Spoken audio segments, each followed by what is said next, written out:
Wow, something big happened in Russian Tuapse port. Just look at this hole in the ground, or it's better to say in the beach of Tuapse itself. Wow. But not just the beach suffered, as it is visible over here, the part of the oil infrastructure also was damaged. The area is geolocated, confirmed, and later on there was the fire spotted. But definitely one of the missiles, and it was Flamingo missile, I guess, created the huge hole in the ground. You may compare it with the average human's height out there, so 2 meters, probably something like that, deep. Russians already secured the perimeter. They're working to collect the missile debris.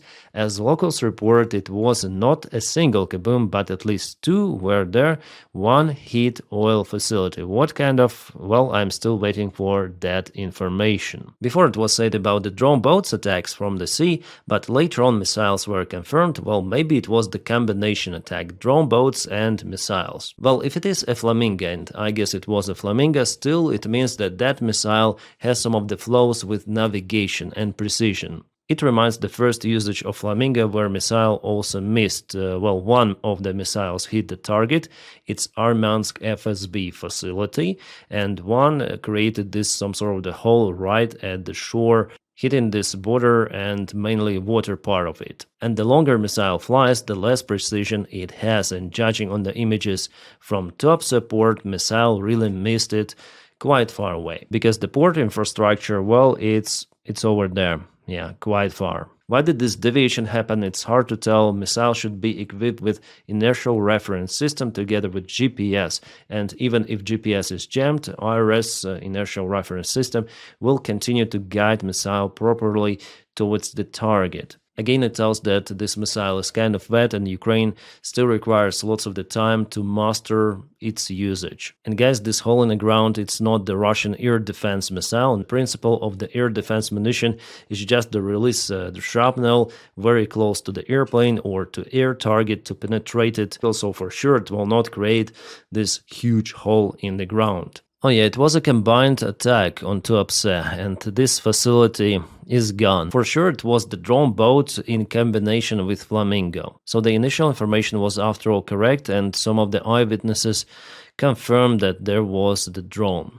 Nice. It looks like Ukrainian drone went by at least 800 kilometers, bypassing Crimea and all of the possible Russian surveillance. That's why it's important for Ukraine to control the gas towers, because with the help of those, Russia may put some of the radars on top and they may spot the Ukrainian drone operation. Also, Russia is pretty much unable to use their Navy fleet in the Black Sea. Well, at least as they used to do it before, because they could be an easy prey for the same drones, so they stay mainly in Sevastopol and Feodosia, leaving the free way for Ukrainian drones to reach Tuapse. So Ukraine is really focused on the Russian Tuapse port. It is already the third big kaboom of that one, and why Tuapse is so important? Because it is one of the biggest Russian oil ports in the Black Sea.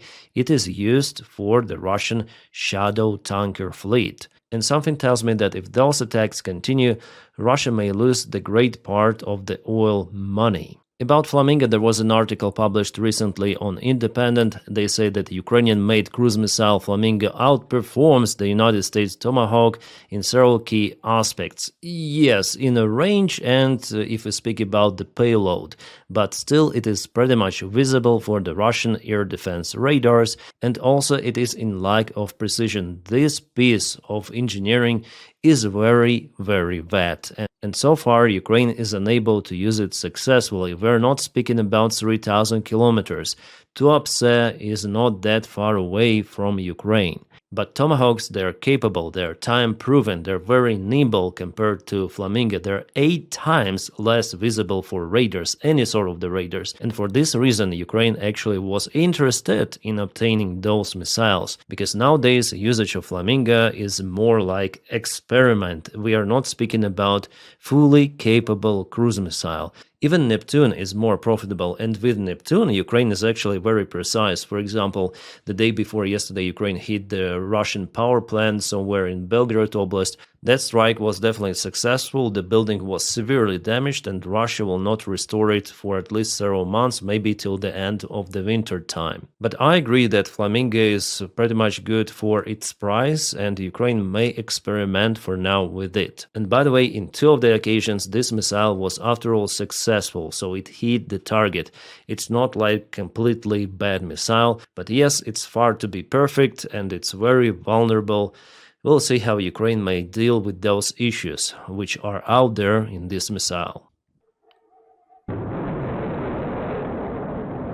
This is Novokubeshevsk. Also, some of the kabooms were spotted yesterday. Well, I'm still trying to find some of the video evidence from that one. So far, I have just a single video that shows not the kaboom itself, but some of the audio, so probably a refinery was hit after all. And we have the confirmation from the Donetsk Oblast. Two of those buildings were used for Russia to store Shahid drones. Well, those are being kaputted. This strike happened around 2 days ago. Ukraine used FP-2 drones for this mission. The strike was really precise. FP-2 drones are very capable. And this is Gvardiiska. As you may see, they still have lots of the oil or fuel tanks. Well, actually, this is the Russian base.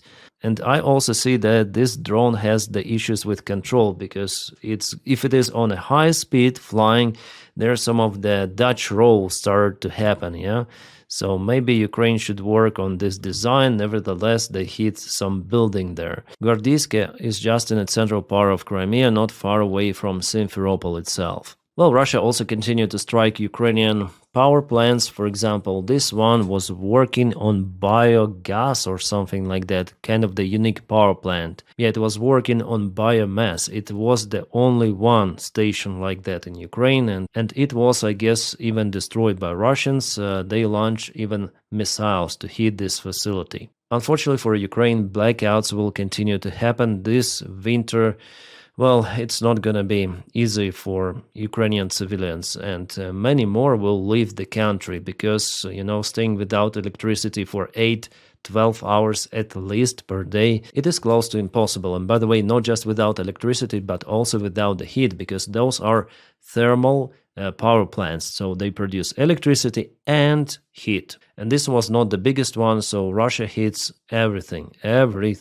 Alright, and here we have the video of the Russian cruise missile interception. It was intercepted by Ukrainian drone. So Ukraine is producing those interceptors. They fly at a very high speed and capable to chase even Russian cruise missiles. This is crazy. So you see, it is flying and hit. This time it's Ha-101. Awesome. The last night, Russians also tried to attack Star Konstantinov base, so there were two of the big kabooms outside the territory, so hopefully you can see it. Yeah, one big hole is over here, and the other one is over here. There are some of the airport facilities, but those were not hit, and the Russian military bloggers already confirmed the failed attack. So Russian weaponry, it has the range, but it has no precision. The same issue as for Flamingo missile, but Russian weapons should be state-of-art, as they say. However, with this precision to hit some sort of the hangar is absolutely unreal. And also it shows that Ukrainian air defense is after all incapable to shut down every Russian cruise missile, or as it was used here, hypersonic Kinjal. Well, luckily, speaking about Ukrainian airplanes, everything is fine with them. Alright, this map looks strange, but that is how they depict the Russian regions, some sort of the map, yeah? Plus they put occupied territories and everything which is colored in amber. It means that there will be Russian mobilization. Russian reservists will be called to protect some sort of the energy facilities. I don't know how they may protect those, with the rifles or what, because Russia just needs the air defense, which they concentrated around Moscow. So just release those to protect your facilities and do not protect Putin's palace, Russians. Why do you need that guy? But no, Moscow is crucial. It's very important. I don't think that it's actually mobilizing Russian reservists to protect those very important facilities. I guess it is mobilization into the Russian army. Once they sign the contract with the Russian army, there is no way out, and they could be told, okay, we don't need you to protect specific facilities, now we need you to go and die in Ukraine. They will do so. There is no way out. But those mobilized Russian army men will absolutely not help Russia with sanctions. For example, today we have the news that Iraqi companies refused to cooperate with the Russian Lukoil that was working with Iraq. Also, the biggest Swiss energy company cancelled multi-billion contract with Lukoil, so sanctions really matter. But those were just introduced, and I hope for Russia it will be very hard to avoid sanctions in the long term. But about that I have some of the doubts, because after Orban's visit, after all, United States of America negotiated some sort of the immunity for Hungary against those sanctions, which means that some other parts also may consider their personal immunity. Well, those are the probabilities. If sanctions are not that strong, if you have those exemptions, it means that those are not necessary to comply with. Basically, it's all based on reputation of the United States of America and the strong dollar. Well, we'll see how it goes. Ukraine, after all, applies its own sanctions. Kremlin spokesman Peskov today mentioned that Russia is ready to go into the diplomatic solution of the war in Ukraine and willing to stop military actions, but only after the goals of the special so the same stuff. Again and again, Russia plays the same old song, and there is no way out to change their position, unfortunately. So Russia may only physically be stopped in Ukraine, and that requires enormous military support. Ukraine doesn't have it right now, that's why Russia is advancing little by little. Alright, this is something new. Комбат позывной Лотов.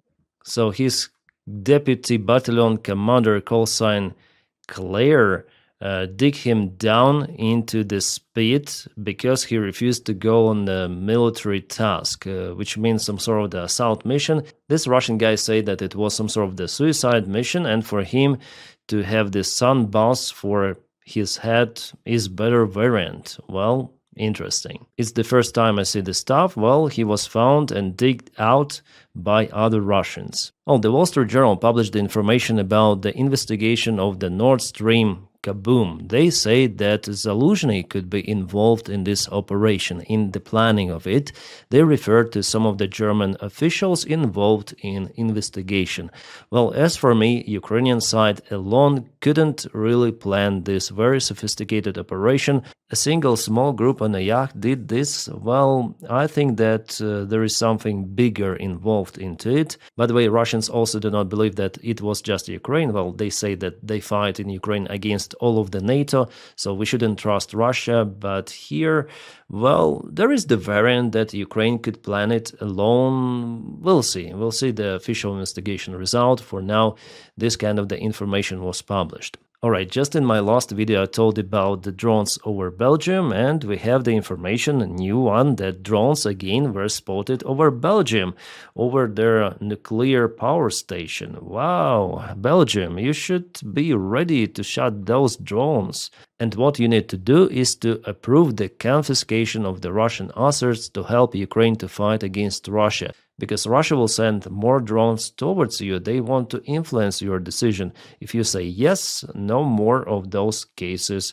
Or if there are, please shut down those drones. Oh, so much money. There is a corruption scandal in Ukraine. Once again, this time Anti-Corruption Bureau detained some of the guys involved in corruption schemes in Ukrainian energy sector. Just imagine how many drones you could buy for that sum. Also, NABU opened the case and started the investigation and search of the apartments of this guy, whose name is Timur Mindic, a business partner of who? Of President Zelensky, a co-worker of the Quartal 95 studio from the previous life of Ukrainian president. Miraculously, few hours before his apartment was searched by Anti-Corruption Bureau, Mindic left Ukraine. How was it possible? Who knows? Yes, guys, on this channel I'm telling you the things as they are, and if there are corruption schemes or big scandals in Ukraine, of course I'll tell about it, as it was also with the same Anti-Corruption Bureau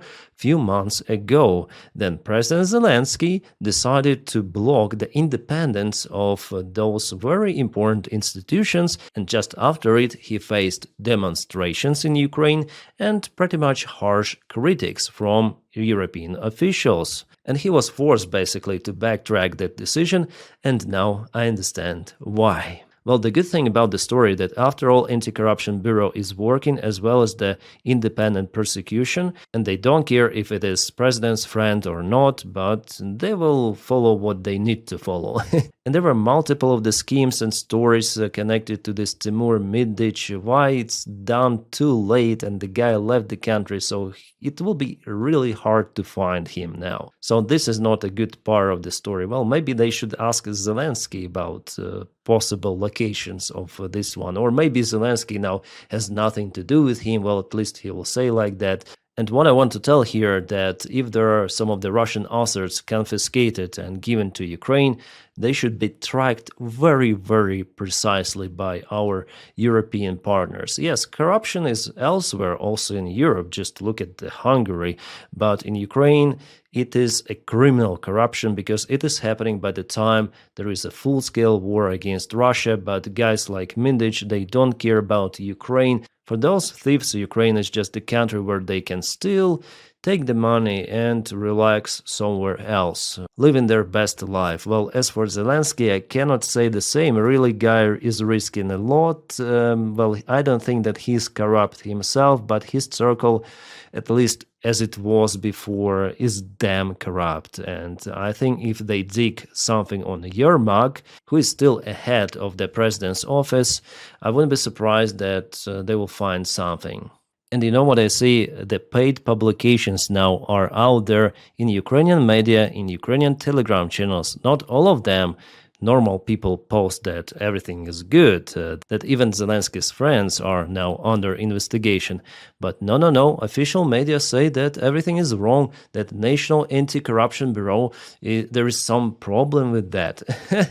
Very funny how much they pay for media and for those Telegram channels. It is crazy. Yeah, the corruption there is very, very deep. Nevertheless, Ukraine is not just about those corrupt officials. Ukraine is about Ukrainian people and those fighters who continue to fight on the front lines. They are also touched a lot, like the most, I would say, with this corruption, and they want to change Ukraine. That's why then the war had started. There were so many volunteers, but now not so many because people see what is happening in the country also with those corruption scandals. Well, guys, it's a long story and probably requires separate video. Well, here I think it's all, but I want to film Frontline update video today as well, so bear with me. And guys, thank you so much for your kind support on Patreon and also on membership of the channel. The links for my Patreon is in the video description just below, and for membership just press join. Without your support, my job wouldn't be possible. And if you don't have this opportunity to support me financially, just press like to this video and subscribe for the channel to boost this video in YouTube algorithms. Thank you so much for that as well. My friends, I wish you all a peaceful sky wherever you are and have a great time.